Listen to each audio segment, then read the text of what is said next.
6:45. This is the Sri Lanka Broadcasting Corporation. The news edited by Lal Maharaji and read by Lavani Vijayatunga. First, we take a look at the headlines. Applications for the second stage of the Aswasuma program will be accepted until Thursday. The President is set to commence his presidential election campaign today. The President invites the opposition parties to discuss the IMF proposals. Funeral of veteran actress and former radio news presenter Ramya Vanigasekara will be held today at the Borella Cemetery. The temperature felt on the human body is expected to rise up to caution level today. In news overseas, Sweden and Canada resume funding for UN Agency for Palestinian refugees. And in sports news, Sri Lanka thrashed Bangladesh by 28 runs in the final match to clinch the T20I series. Those are the headlines, and now let's move on to the details of the local news. Chairman of the Welfare Benefits Board, Jayantha Vijayaratne, says that applications for the second stage of the Aswasuma program will be accepted until the 15th of March. All eligible individuals will be entitled to Aswasuma benefits without any influence. Additionally, he stated that families who did not submit applications for the first phase of the relief will have the opportunity to apply for relief during the second phase. During the second phase of the Aswasuma program, benefits are anticipated to be extended to 2.4 million families. It was emphasized that the expediting of the benefits process requires submitting applications with accurate and truthful information. Mr. Jayantha Vijayaratne also stressed the necessity of including the national identity card number of applicants during the application process for the second phase to ensure timely provision of benefits within the specified time frame.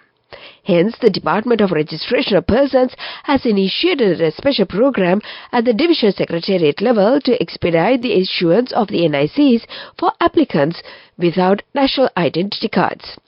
Applications for the second phase of the Aswasuma program can be submitted via online through the Division Secretariats or the Gramaniladari. Applicants have the option to complete the application form in Sinhala, Tamil or English on the website www.wbb.gov.lk. For individuals unable to apply online, model application forms are accessible through the division secretariats or the civil organizations. Further information can also be obtained through the hotline 1924. President Ranil Wickremesinghe is set to commence the presidential election campaign today from Kuliyapitiya, marking his first public propaganda rally since assuming office. The event themed Sabava Reality will take place at 2 p.m. at the Kuliyapitiya Municipal Council Stadium today. UMP Deputy Leader Akila Viraj Karyavasam has organized this rally. UMP Deputy Leader Ruwan Wijewardena, Party Chairman Vajra Abewardena, General Secretary Palitha Range Bandara, Party National Organizer and Presidential Chief of Staff Sagal Ratnayaka, Colombo District Party Leader Ravi Karnanayaka, as well as Ministers Harim Fernando and Manusha Nayakara and Sabaragama Provincial Governor Naveen Disanayaka will address the rally. President Ranil Wickremesinghe will provide an opportunity to the leaders of the opposition parties accepted by the Parliament to discuss the proposals of the International Monetary Fund with its high-level delegation. Opposition leader Sajith Premadasa, National People's Power leader Andhra Kumar Disanayaka, Tamil National Alliance leader S. Sridharan have been invited for the discussion, which will be held at the Presidential Secretariat tomorrow. An open invitation has also been extended to others interested to join alongside the invited leaders. This is the news from the Sri Lanka Broadcasting Corporation. At People's Bank, we empower your pride. People's Bank, pride of the nation. And we continue with more local news. Lanka Sathosa has reduced the prices of 4 essential food commodities in order to provide relief to consumers. Accordingly, the price of Lanka Sathosa milk powder, 400 grams, which was previously sold at 1,060 rupees, has been reduced by 125 rupees and will be sold at 935 rupees. A kilo of dried chilies, which was previously sold at 1,190 rupees, has been reduced by 15 rupees to 1,000 2,175. White kakalo rice, which was sold at 200 rupees per kilogram, has been reduced by 5 rupees and may be sold at 195 rupees. White sugar, 1 kilogram, which was previously sold at 275 rupees, has been reduced by 3 rupees and may be sold at 272 rupees. Trains operating on a section of the coastal line have been restricted due to essential maintenance activities, the Railway Control Room says. The operation between Colombo Fort and Valavatta railway stations has been restricted due to it. Therefore, train operations will remain limited to a single track of the railway line today and tomorrow. Final rites of the veteran actress, journalist and former radio news presenter Ramya Vanigasekara will be held this evening at the Borella Cemetery. Remains are now lying at a private funeral parlour in Borella. She was 73 years at the time of her demise. She made her debut stage drama appearance in 1976 with a minor role in the stage drama Hasiraja Mahatya. Then she had the breakthrough role in 1978 stage drama Manoranjana Vedavarshana. She also acted in many other stage dramas including Kalanipalama, Ahasim Vetanu Minissu, Jele Unhe, Rajakatava, Muhuduputtu and Trisangabo. In 1980, Ms. Vanigasekara began her career as a radio host with Radio Ceylon and was a regular news anchor until her retirement in the year 2006. She later joined Sri Lanka Broadcasting Corporation as a relief newscaster. Her remains will be brought to the SLBC at 1 p.m. today to pay the last respect of her fellows, staff members and colleagues. And to conclude the local news, the headlines once again. Applications for the second stage of the Aswesmo program will be accepted until Thursday. The President is set to commence his presidential election campaign today. The President invites the opposition parties to discuss the IMF proposals. Funeral of veteran actress and former news presenter Ramya Vanigasekara will be held today at the Borella Cemetery. The temperature felt on human body is expected to increase up to caution level today. And that was the local news. Right decisions with noble intentions bring pride to you and the nation. At People's Bank, we empower your pride. People's Bank, pride of the nation. The main news story is brought to you by Sinhala Mahatmya. The main news story for this morning, Education Minister Susi Premajant says that after the year 2028, there will be no failures in the GCE ordinary level examinations. The ministry will allow all the students to study up to GCE ordinary level to select their path, whether to follow academic or vocational training.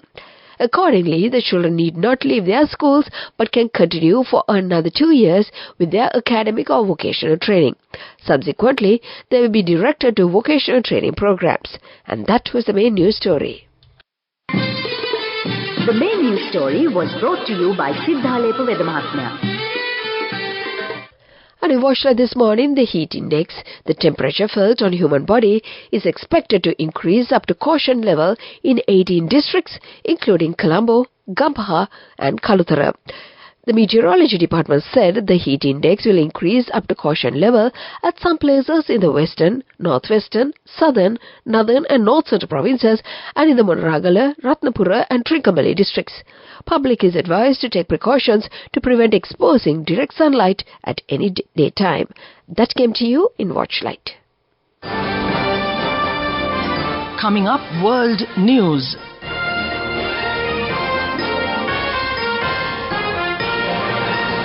Headlines of the world news. Sweden and Canada resume funding for UN agency for Palestinian refugees. Nigeria abduction, at least 28 school children escape captors. English Channel migrant deaths are rising. Those were the headlines, and now let's move on to the details of the world news. Sweden and Canada have said that they will resume aid payments to UNRWA, the UN agency for Palestinian refugees. They were among the 16 countries that paused funds after Israel accused at least 12 UNRWA staff of involvement in the 7th October attack by Hamas. The UN is investigating, and France's foreign minister is leading the review. Sweden said on Saturday it would send $19 million initially after UNRWA agreed to make more checks on its spending and staff. At least 28 of the nearly 300 school children kidnapped by gunmen have escaped, Nigeria's Kaduna state governor has told the BBC News. Nigeria's army is leading a desperate search for the children taken in the northern town of Kuriga on Thursday. Troops are working with the police and the local search teams to comb the forest with Kaduna and the neighboring states. The kidnapping is the biggest mass abduction from school since the year 2021. French police have expressed alarm about the sharp increase in the number of deaths among people trying to cross the channel in small boats. Already this year, 9 people have drowned attempting the journey, compared with the 12 for the whole year of the year 2023. The latest to die was a 7-year-old Iraqi girl a week ago when the smugglers' boat capsized on the French Canal. But a sharp debate is now also emerging over how to explain and who to blame for the rising death toll. French police say increasingly smuggling gangs are forcing migrants year-round into the even more crowded and unseaworthy boats. And that was the world news. Development news. The first private elephant breeding ground and hospital for domesticated elephants was opened recently in the Habarane area. This project has been initiated according to a concept of S.N. Roshan of Maragama, the owner of the female elephant Sita, who was shot during the Mahayangane Asale festival by a member of the Civil Defence Force. The female elephant Sita and another tusker has been brought to the opening ceremony of the hospital and breeding ground where the first breeding took place.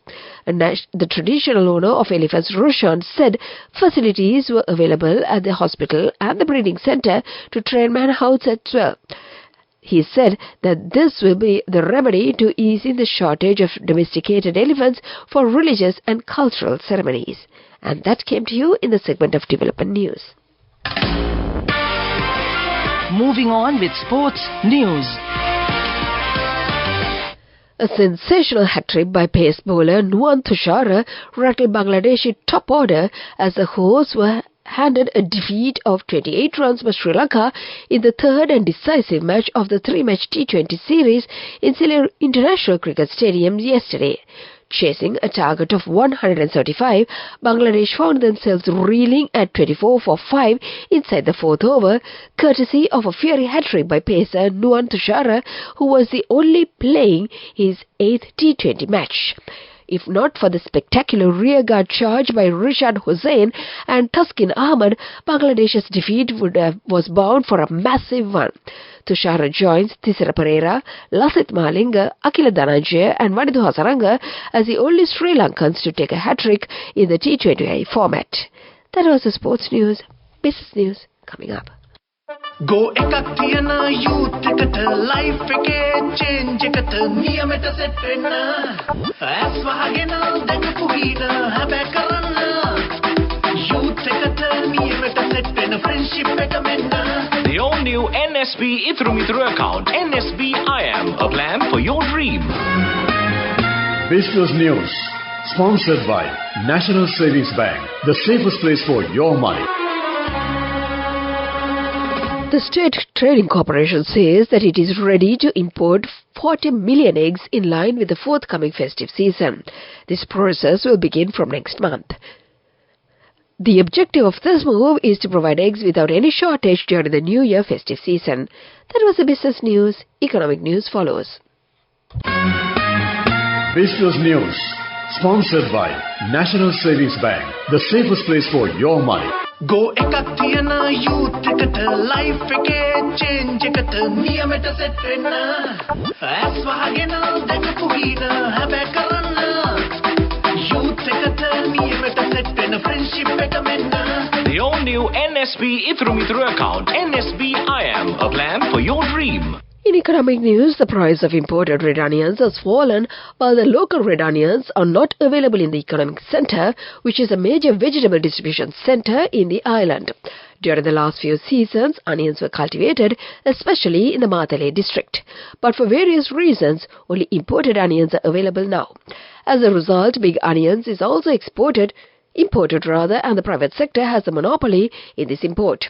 At present, the wholesale price of red onions at the Dambula Economic Centre ranges from 240 to 260 rupees per kilo, while a kilogram of big onions is over 350 rupees. That was the economic news and the weather report to conclude. Weather report. And finally, the weather report: showers or thunder showers may occur at a few places in the Ratnapura, Kalutara, Gaul and Mathura districts in the evening or night. Mainly dry weather will prevail in the other areas of the island. Misty conditions can be expected at some places in the western, Sabaragamuwa and north central provinces and in the Gaul and Mathura districts during the morning hours. And before we conclude this bulletin, let's get back to the headlines once again. Applications for the second stage of the Aswesama program will be accepted until Thursday. The President is set to commence his presidential election campaign today. The President invites the opposition parties to discuss the IMF proposals.